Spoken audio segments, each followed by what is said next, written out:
আলোচনা করতে গেলে আলোচনার মধ্যে অনেক ফাঁক ফিকির বেরিয়ে যায়, কিছু মূল্যবান কথাও থাকে, কিছু অমূল্যবান কথাও থাকে। আপনারা আবার ভুল বুঝেন না, অন্যভাবে বুঝেন না। আমি যেভাবে কথাটা উপস্থাপন করতে যাচ্ছি সেটা হলো, এই পৃথিবীতে যারা দিনের অধীন বা ধর্মের অধীন জীবনযাপন করেন, বিভিন্ন অবস্থানে বিভিন্ন মহামানব পৃথিবীতে এসেছেন।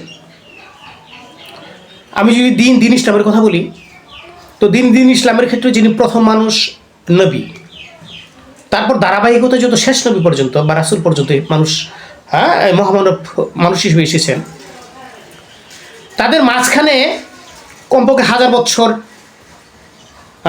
500 বছর, 600 বছর পর্যন্ত একটা ফাঁক আছে, ব্যবধান আছে। একজন মহামানব চলে গেছেন, কমপক্ষে তার 1100 বা 1300 বছর পরে একজন মহামানব এসেছেন, অথবা তার 1000 বছর পরে একজন মহামানব এসেছেন, বা 500 বছর বা 600 বছর পরে একজন মহামানব এসেছেন। এই কথাটা বলার কারণ হচ্ছে, এই যে প্রত্যেকটা মহামানব আসার যে মাঝখানে ব্যবধানটা, সময়ের ব্যবধানটা, হ্যাঁ, একটা ব্যবধান থাকে। এই ব্যবধানের মধ্যে মহান স্রষ্টা তার প্রেরিত মহামানবের উপর তার কথা বা কালাম প্রেরণ করেছেন, নাজিল করেছেন। মহাভারত করে আমার স্রষ্টা এই কথা বলেছেন, আমার স্রষ্টা এই কথা বলেছেন, এই নির্দেশ দিয়েছেন, এরকম আপনি তো প্রচার করেছেন। এখন বলুন তো, আচ্ছা আরেকটু সহজ করি, আমরা তো মুসলিম হিসেবে নিজেকে দাবি দিই না, মুসলিম, আমি যে মুসলিম বলি। মুসলিম হিসেবে আমাদের সর্বশেষ যে নবী এবং রাসূল হযরত মুহাম্মদ সাল্লাল্লাহু, তিনি পৃথিবীতে এসেছেন 23 বছরে, তারপর কোরআন মাজিদ নাজিল হয়েছে।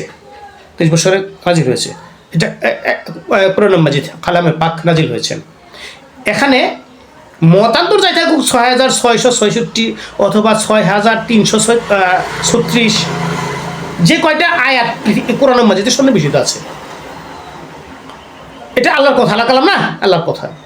এটা নাজিল হয়েছে আমাদের নবী ও রাসূল হযরত মুহাম্মদ সাল্লাল্লাহু। এখন আমাদের রাসূল সাল্লাল্লাহু আলাইহি ওয়াসাল্লাম বিগত হয়েছেন প্রায় 1500 বছর, প্রায় 1500 বছর, হয় না, হচ্ছে, হ্যাঁ, আরও সময় যাবে সামনে। এখন এই যে 1500 বছর মহান স্রষ্টা কথা বলে না, আপনি বিষয়টা বুঝতে পারলেন না তো। মহান স্রষ্টা যে মহামানবকে পৃথিবী প্রেরণ করেছেন, প্রত্যেকটা মহামানব তার স্রষ্টার কথা প্রচার করেছে, নিজের কথা নয়, কথা বলেছেন স্রষ্টা, ওই মহামানব প্রেরণ করেছেন। আমাদের নবী যে 23 বছরে দিন প্রচার করতে গিয়ে মহামানবের মহান স্রষ্টার যে কথা বা কালাম আমাদের মাঝে প্রচার করলেন, কিন্তু এখন বিগত বা 1500 বছর যাবত, এই 1500 বছর যাবত স্রষ্টা কথা বলে না। স্রষ্টা এই কথা বলা বন্ধ করে দিয়েছেন, অব্যাহতি নিয়েছেন।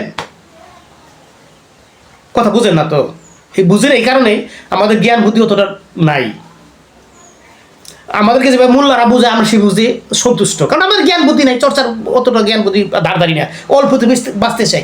এই হয়ে গেল, চললেই হলো। মহান স্রষ্টা কি কথা বলা থেকে অব্যাহতি নিয়েছেন? এই 1500 বছর মহান কথা বলে না, যে কথা বলে দিয়েছে ওই পর্যন্তই বিবেচনা করে দেখেছেন আপনি। অর্থাৎ আমি যে জিনিসটা ইঙ্গিত করতে চাচ্ছিলাম, এটা আপনি যে ধর্ম বা যিনি ব্যবস্থাপনা বলেন, যারা ধর্মীয় গুরু মহামানব পৃথিবীতে এসেছেন, তাদের একটা সিল ছিল, অব্যাহত ধারা ছিল। এখন যে নবী রাসূল নয়, তারও একটা সিল ছিল, অব্যাহত ধারা আছে। এটা আপনি যেভাবেই বলেন, বেলায়েত বা উলিয়া আল্লাহর যুগ যেভাবেই বলেন না কেন, একটা সিলসিলা আছে। আপনি অন্যান্য ধর্মের ক্ষেত্রেও এই তাদের অনুসারীদের ক্ষেত্রে একটা সিলসিলা আছে। যদি না থাকে, স্রষ্টার কথাগুলো প্রচার করবে কে ধারণ করে আছে? কথা কি ইতি হয়ে গেছে? অবশ্যই না। যুগে যে নব আবিষ্কার, নব অবস্থান, এই যে সভ্যতা বলেন, অসভ্যতা বলেন, এই যে আবির্ভাব, প্রাদুর্ভাব, বিবর্তন, প্রবর্তন, যাই বলেন না কেন, সংস্কার, সংশোধন, যাই বলেন না কেন, এগুলো কি নতুনত্ব পাচ্ছে? কিসে পাচ্ছে? স্রষ্টার কথা, স্রষ্টার জ্ঞান, স্রষ্টার যে ওহী বা ইলহাম যেটা বলেন, এর যে নাজিলকৃত অবস্থানের মাধ্যমে এগুলো হচ্ছে। সহজ কথা, কঠিন লাগে হয়তো, আমরা বুঝি না যে জ্ঞান বুদ্ধি হবে নাই। স্রষ্টা কথা বলা বন্ধ করেছে নাকি? তো আমাদের বুঝতে হবে, আমরা নবীর যুগ পর্যন্ত, রাসূলের যুগ পর্যন্ত বিশ্বাস করি, ওলি আল্লাহর যুগ বিশ্বাস করি না। হ্যাঁ, নাইবে রাসূল বিশ্বাস করি শুধু কিতাবের উপরে, যাদের লৌকিকতার উপরে যাদের জ্ঞান নাই, তাদেরকে আমরা মূল্যায়ন করি।